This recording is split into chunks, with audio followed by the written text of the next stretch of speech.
مراقب بادهای پاییزی باشید. هرچند ممکنه خنکی این بادهای پاییزی برای برخی از ما بسیار لذت بخش باشه، اما میتونه به شدت به سلامتی شما آسیب وارد کنه. در ادامه درباره بیماری‌های پاییزی و راهکار مقابله و پیشگیری از اون صحبت خواهم کرد.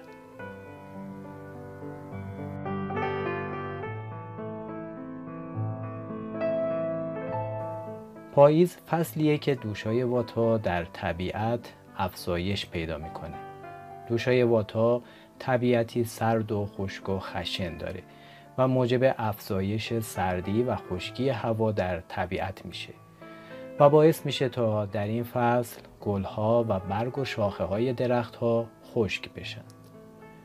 افزایش دوشای وات‌ها در این فصل موجب افزایش طبع سرد و خشک در سطح ذهنی و بدنی ما هم میشه و چنانچه به این حالت توجهی نکرده و راهکارهای مناسب در مقابل اون را اجرا نکنیم، به زودی باید شاهد بروز بیماری‌های سختی در خودمون باشیم، زیرا سلامت ما به شدت مغلوب واتای غالب در طبیعت خواهد شد.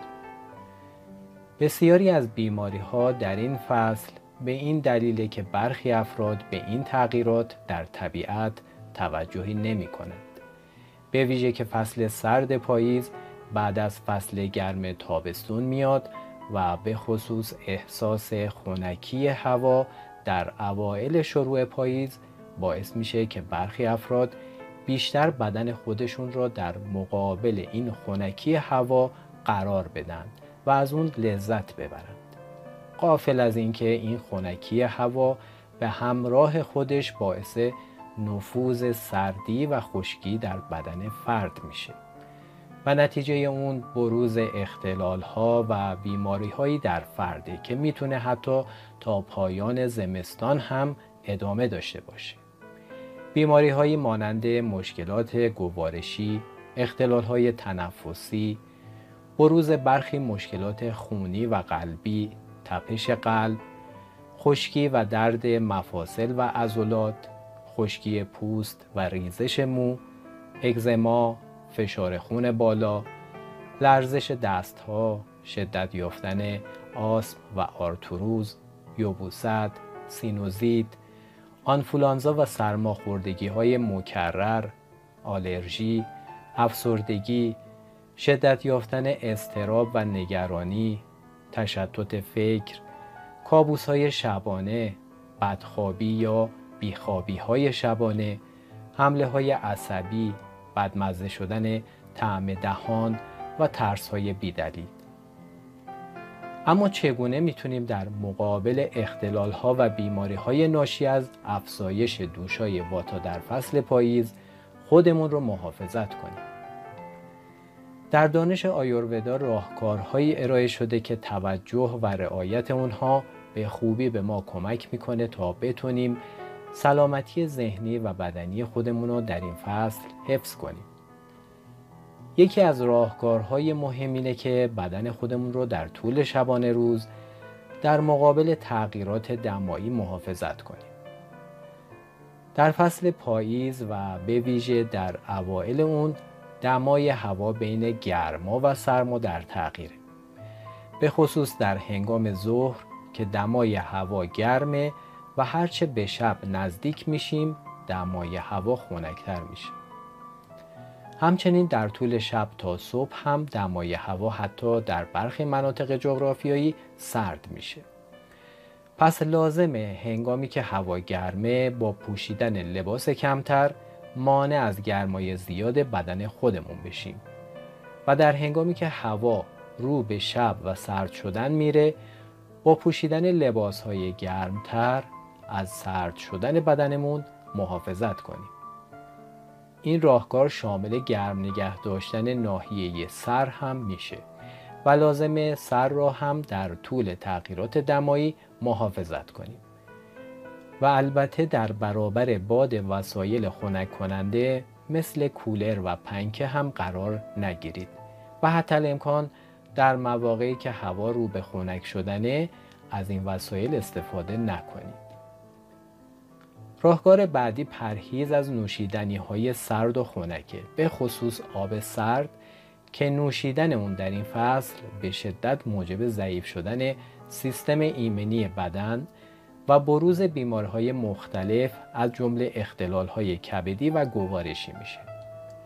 بهتر نوشیدنی‌ها و آب را به صورت ولرم بنوشید و ترجیحاً جرعه نوشیده بشه.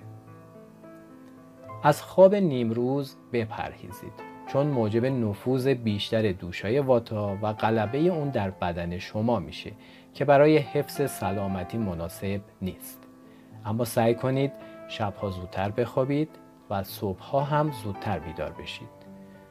خوابیدن از ساعت 10 یا 11 شب تا 5 یا 6 صبح برای افراد بالغ بسیار مناسبه.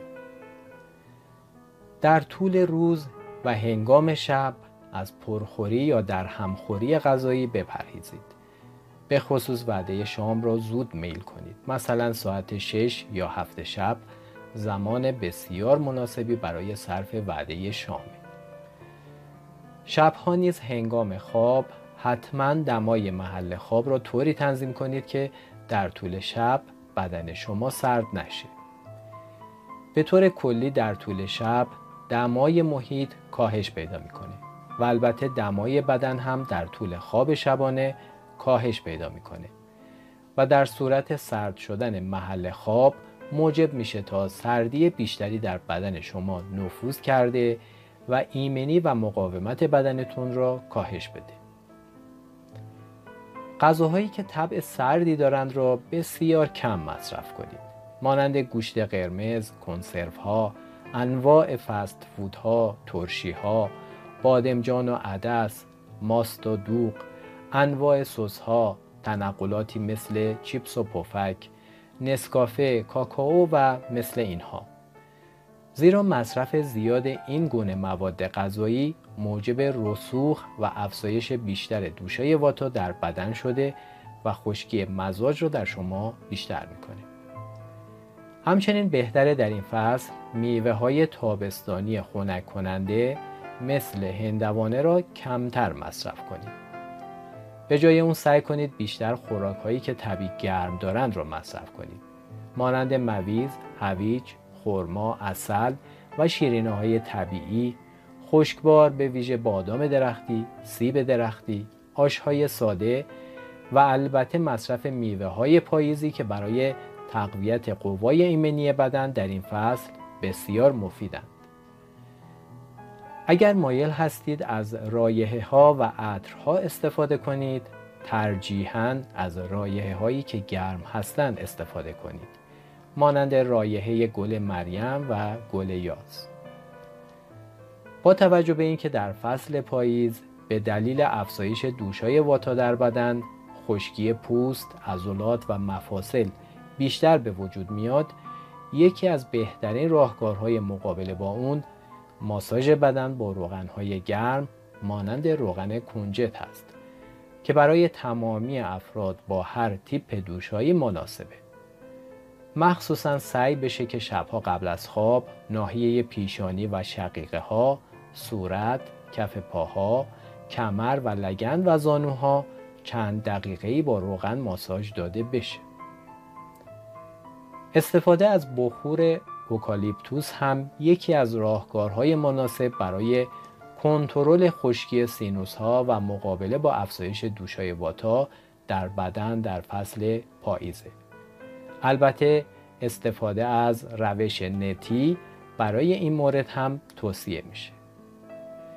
و توصیه های آخرین که سعی کنید با حفظ پوشش مناسب بدنی هفته چند بار به پیاده روی آرام برید، روزانه یوگا و پرانایاما و مدیتیشن تمرین کنید و اینکه حتما روزانه ورزش کنید، اما نه ورزش های سخت و سنگین.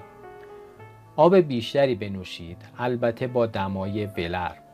سعی کنید نظم را در زندگی روزانه رعایت کنید تا مانع از افزایش دوشای واتا در سطح ذهنی خودتون بشید.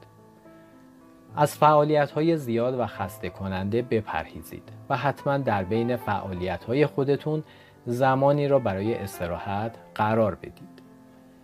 از عوامل و محیط‌هایی که برای شما فشار روانی ایجاد می‌کنند دوری کنید. دم کرده خاکشیر بنوشید و دمنوش‌هایی مانند آویشن، بابونه، استخوان‌دوست و گل گاوزبان برای فصل پاییز هم مناسبند. به یاد داشته باشید که در فصل پاییز زنگ خطر به ویژه برای افرادی که دوشای غالب در بدن اونها دوشای واتا هست به صدا در میاد. ولی لازم همه تیپ های دوشایی برای حفظ تعادل دوشای واتا در بدنشون مراقبت های لازم را انجام بدن. امیدوارم پاییز خوبی داشته باشید.